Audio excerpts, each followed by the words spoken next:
Hey everybody, this is Carl back again for another Halloween themed movie spoiler review.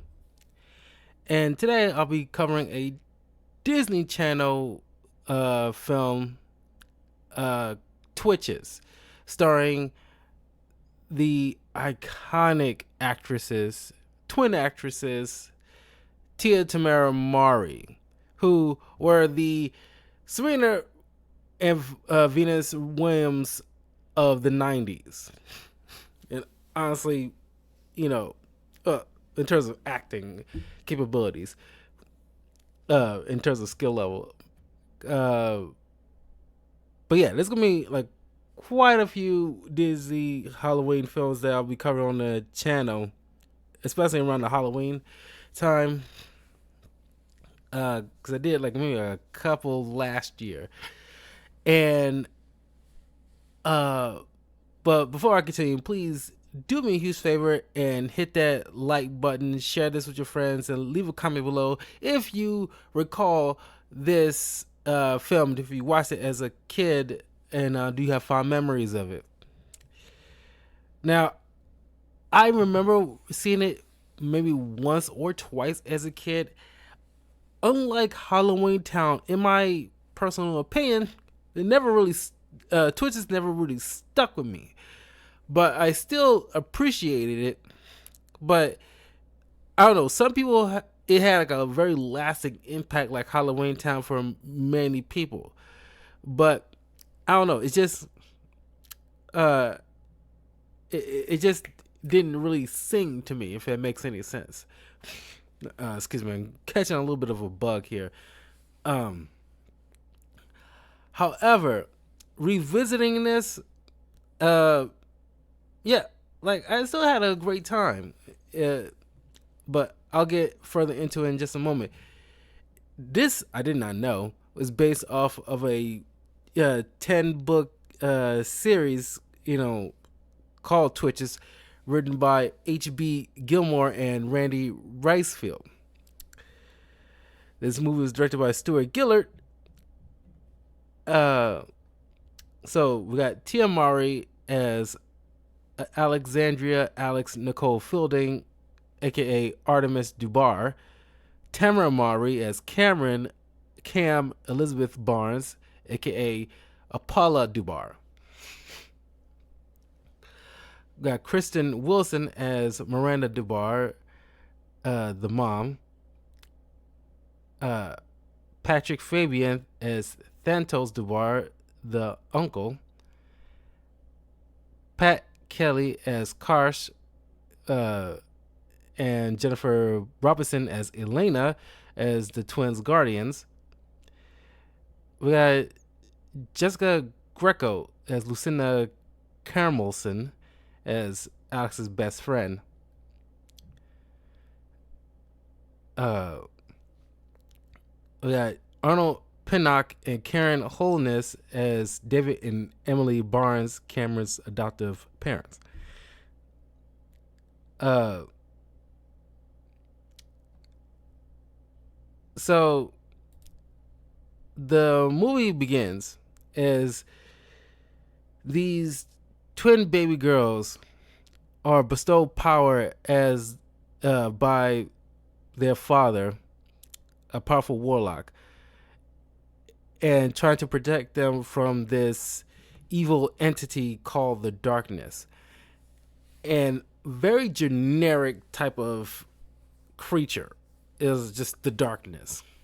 And matter of fact, it's not the first time certain supernatural movies or TV shows like Supernatural or Buffy the Vampire Slayer are the type of shows that would have something like the Darkness, a very generic name for an evil entity that you probably did not have the, I don't know, the imagination to come up with something plaguing the earth, or at least the world that they come from, this magical plane of existence. Uh, but the Guardians separate the twins and escape to Earth, where one twin, Alex, lives. well, gets adopted by a single mom uh, with normal average income, and while Cameron is adopted by a very affluent family. And in order to keep them separate and off the radar of the darkness, for 21 years they've been safe. Now, as they grew up, despite being twins, they have very distinct personalities. Cameron's very bubbly uh, and a morning person, and each of the babies have like their own little medallions. Cameron has the medallion for the sun, and Alex has a medallion representing the moon. And of course, Alex is more of a night person. And they have, despite being twins, very distinct personalities. Now, of course, even though they are legit twins in real life, this is one like a perfect example. Despite this having a $20 million budget, this handles, unlike, I'm sorry I keep bringing this up, but it's just like god awful how it's like dumb the Acolyte is sometimes, where it handles how to, if you want to use twins in a particular way, you have so many blueprints on how it's particularly done. And despite them being twins, they have very distinct personalities and quirks that you can easily distinguish them from. Similar to how I use the example as like Dante and Virgil from the Devil May Cry series. Despite them being twins, they have very distinct personalities to separate from each other, so their motivations and habits to make them unique and interesting in their own right. While the supposed twins, even though it's not legit twins in that one, it's a person playing the same character, still doesn't handle utilizing the whole twin motif not well at all. Because honestly, they end up acting the same doggone way. Here, we got a very sunny outlook type of person, while the other one's kind of not a recluse, but just very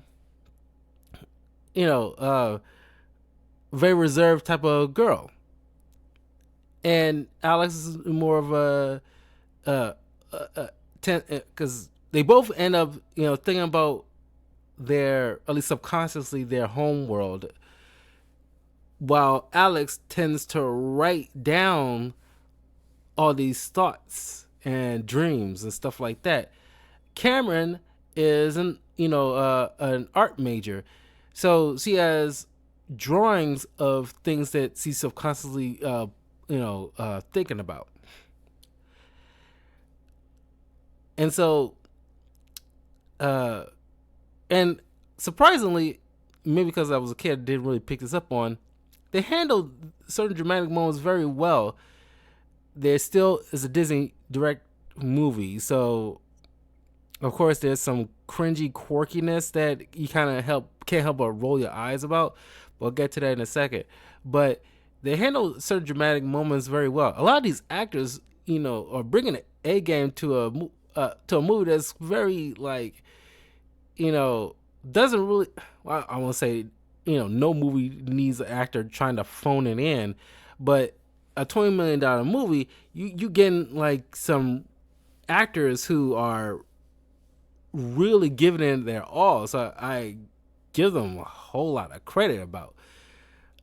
But especially Tia and Tamera, who, in all honesty, because I follow them on Instagram, in all honesty, they should be like A-list stars. It's like up there with like Angelina Jolie, because they started off as like, if you remember the Sister 90s TV show, they started off from humble beginnings, but every time you see them, they like have really honed their craft over the years. And it's kind of bonkers to me that these actresses haven't like made like maybe it's their choice, but hasn't like really like starting like in like the as like the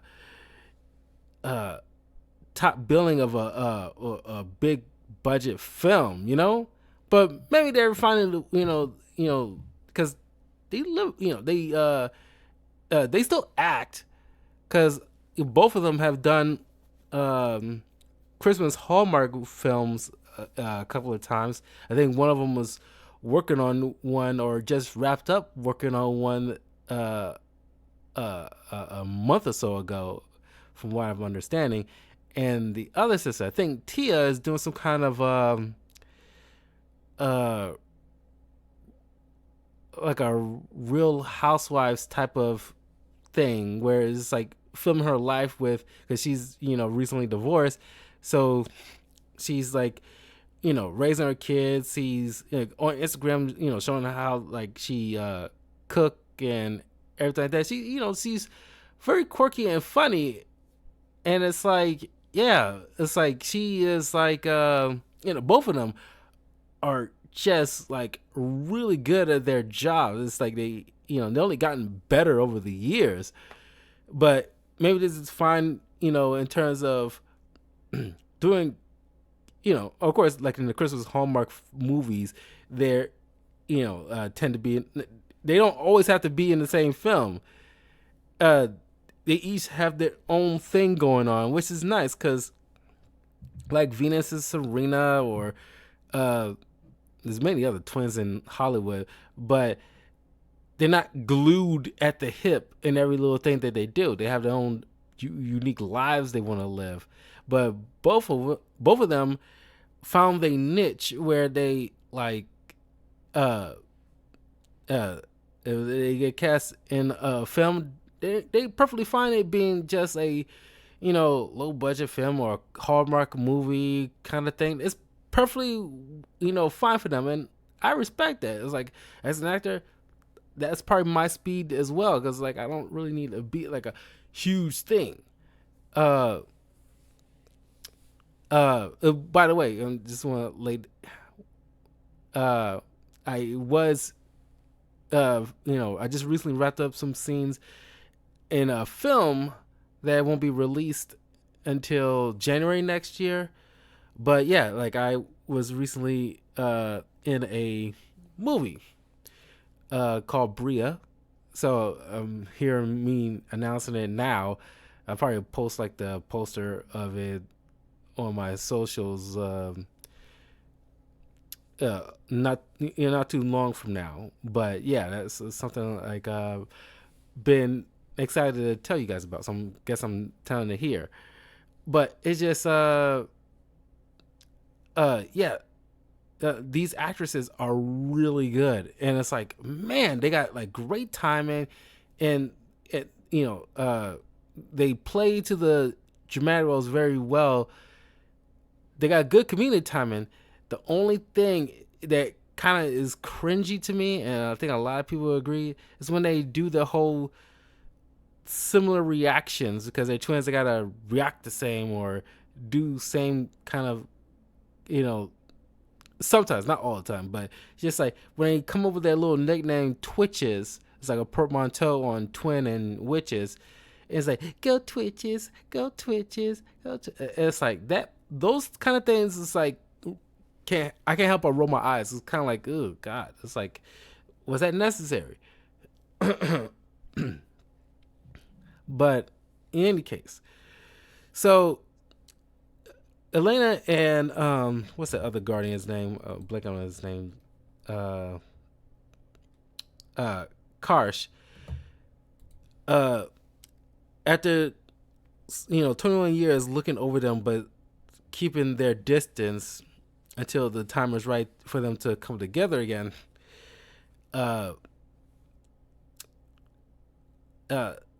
They're moving fate's hand a bit, trying to get them to connect, which they do at this department store.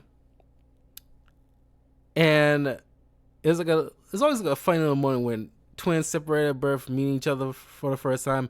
It isn't immediately direct. There's always some kind of misunderstanding while they're at the department store. Alex is trying to look for a job, and Cameron's trying to shop. And people keep having Alex some things that Cameron requested, and I was looking confused. Like, I didn't ask for this. Like, yeah, you kind of did.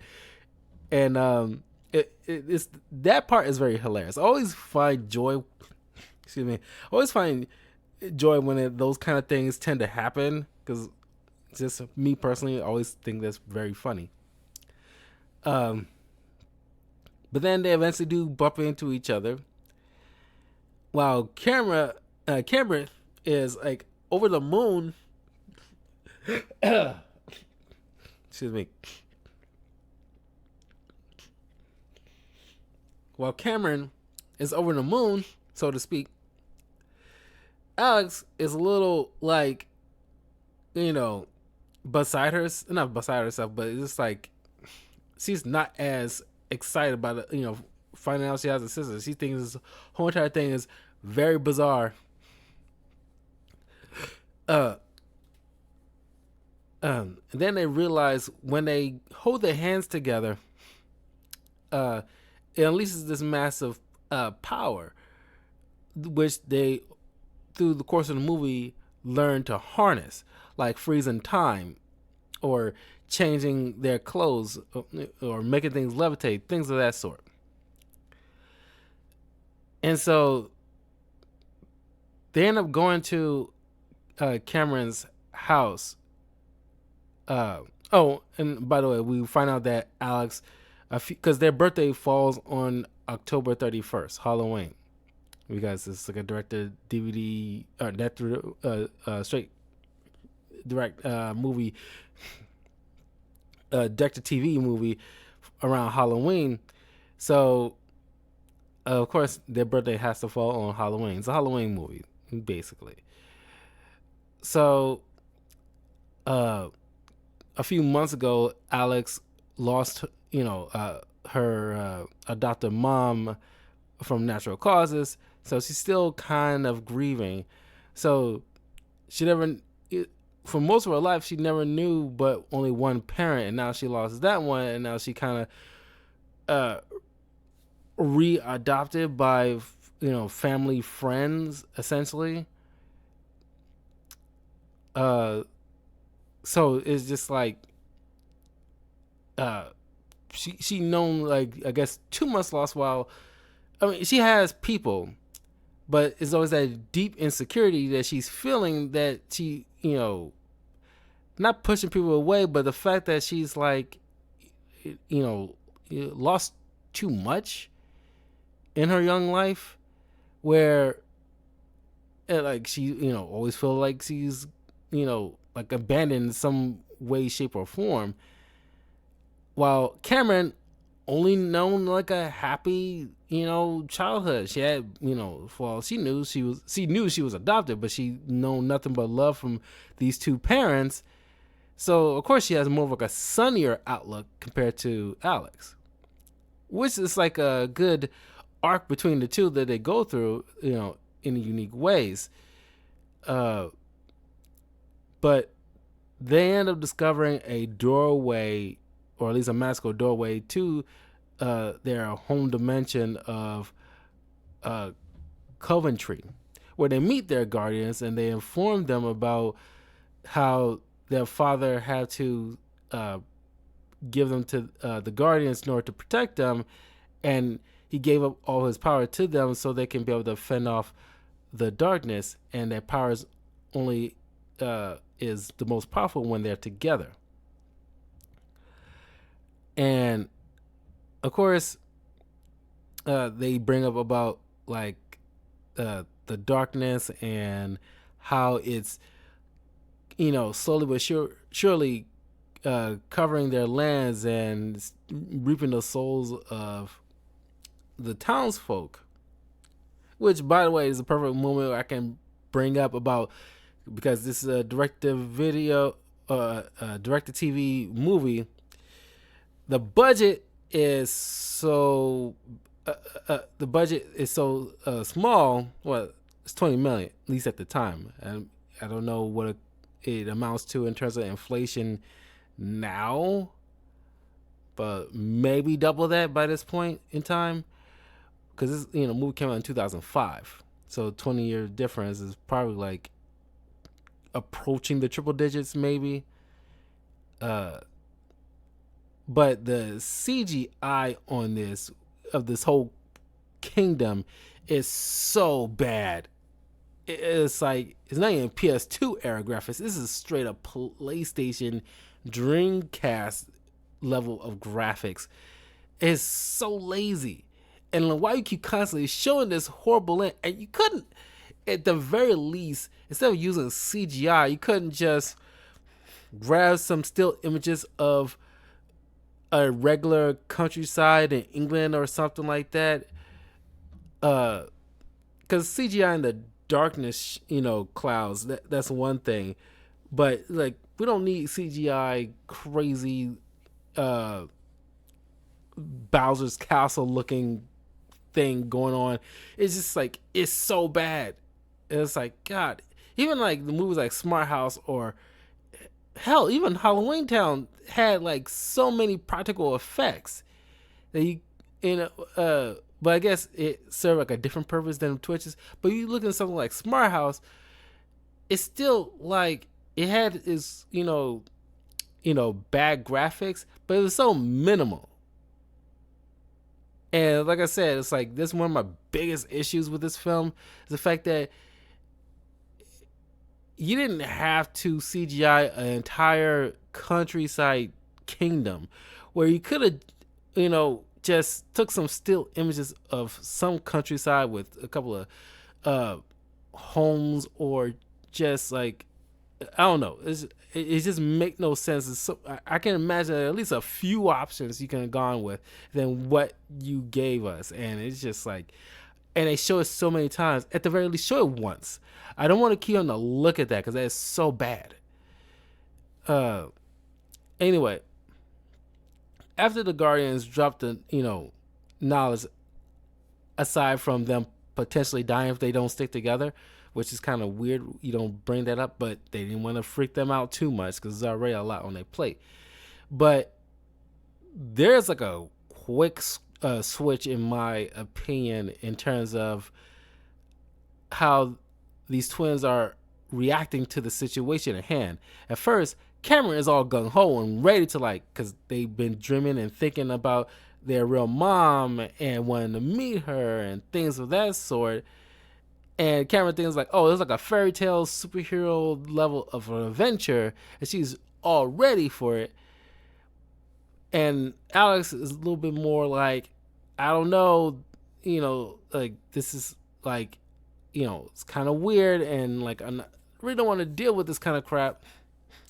But then once they hear about their lineage and everything like that, Alex now thinking like, oh wow, it's a chance to reconnect with our birth mother, and we should go through this so we can actually meet her, and really kind of like not ignoring the threat, but despite the threat, she still wants to find their mother, while Cameron gets a switch now, knowing that, oh, this is not all sunshine and rainbows of an adventure. This is like life and death stuff. And it's like, no. Like, and she ends up running away. But it's a lot more deeper than that, as we see later, where it's like, unlike Alex, Cameron only knew one mom, and she loves her, and her little arc is learning that when she learns from her adopted mom, that she has so much love to give that she can always make room for more. Doesn't mean she will take love away from her for the sake of the birth mom. That kind of thing. Which is kind of a nice lesson, especially if you have been adopted before. But then, of course, we do meet up with the birth mom and then the uncle who, after losing her husband, I guess for the sake of the kingdom, still married into the family. So she just, remarried to the brother. And they could have at least tried a little harder to subvert our expectations with who the main villain is, because we are introduced to the uncle, and the guy is literally dressed in black, has a couple of hench goons which with them, which they don't really do much. Uh, and it's like, okay, clearly he's the bad guy. It's like you're literally draped in black, and you got a scar on your face. Like, uh, it's like in that Meet the Vikings parody movie where it's like you got a little guy named Traitoris or something like that. It's like, okay, uh, you know, why you placating like this dude is clearly going to be the bad guys of the ultimate film. He's clearly the darkness. I just kind of wish they, didn't make it so obvious. At least try a little harder, even though we can at least guess at it. Because, like Halloween Town, we know the warlock. Well, you can assume the warlock was going to be the bad guy. However, he has. It's not that this guy wasn't charming or anything of that sort, but he wasn't trying hard enough, or at least wasn't written better to convince us that he was legit good person. The warlock or at least mayor of Halloween Town, he put up a better charade where he was charming, quirky, funny, giving out lollipops, and he was beloved by the town and wearing all these like bright colors, all this stuff. It was like a whole gimmick going on before he's revealed to be the villain. But it's just like, they didn't really try like that here, and that's what it seems like. Man, it's like, was this written? Did you have like a time crunch or something? I'm not sure, because this was like an hour and a half long, so not that too different of a length from Halloween Town, so it's not really an excuse. But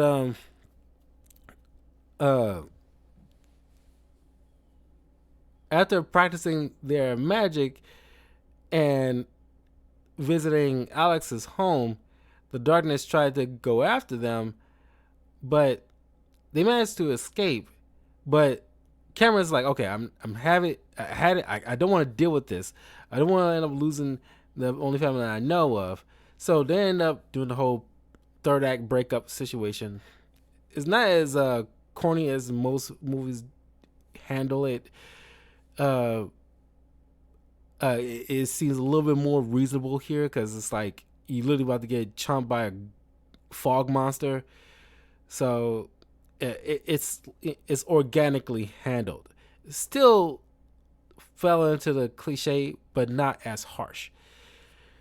So Alex just wants to go back to her normal life, and while her parents are setting up her big 21 birthday Halloween bash. And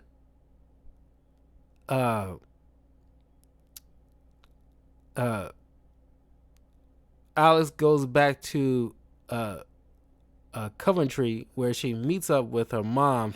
And once again, the Tia Tamera knows how to play into the dramatic scenes, because when she's like meeting her mom for the first time after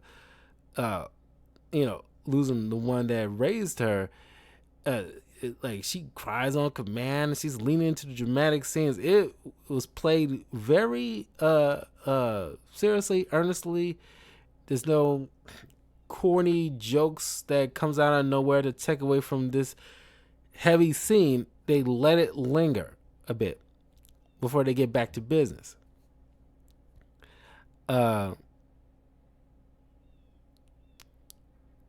So after Cameron had to sit down with her mom. Oh, and by the way, her dad, the cringiest stuff out of all the other cringy stuff that I've seen.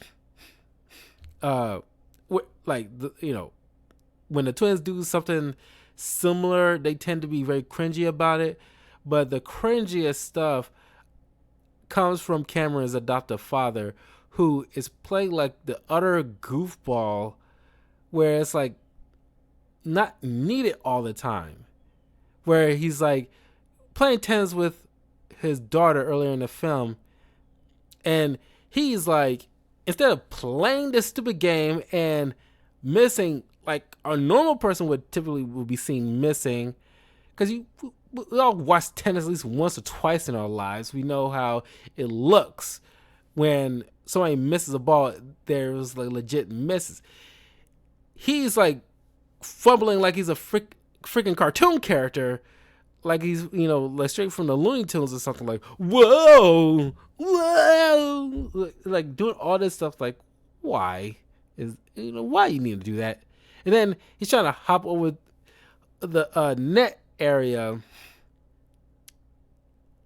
and he's like hopping over like he's straight from the Three Stooges show or something. Like whoa, it's just like go walk around and you're tall. It's like just take one foot over the other slowly at a time instead of you trying to do it in one leap or something.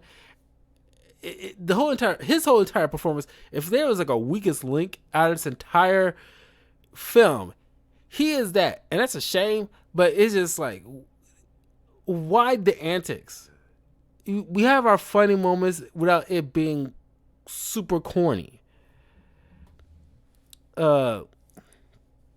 He has no legit moments in this entire film other than being quirky dad.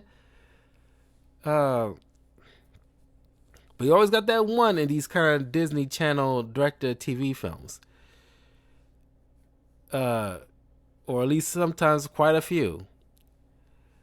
But thanks to the encouragement of Cameron's adopted mom, she reunites with Alex after come to realize from their visions that obviously their uncle was the bad guy.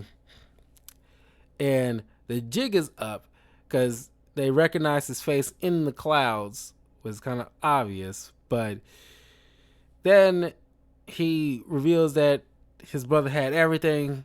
So, success, power, even his secret love of his life that he feels like his brother took from him. So he ended up killing his own brother. Very Hamlet type of stuff. But then the Twitches come together and realize that light wasn't enough to defeat the darkness. It also need love.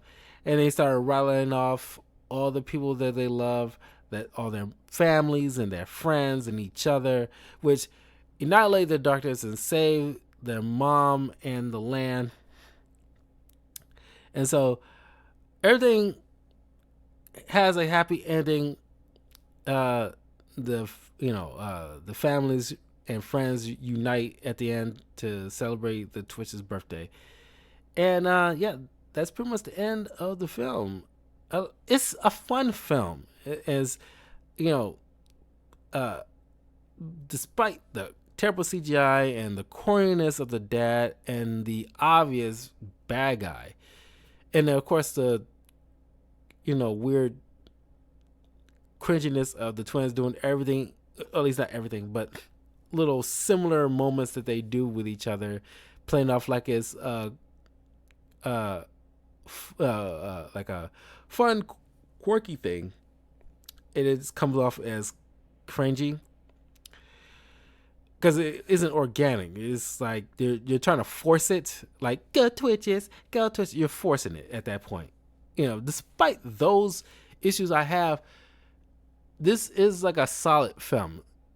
Obviously not the greatest film, but it's deserving of one of those iconic Halloween classics for a reason. Not the top tier ones, but I say mid tier ones. But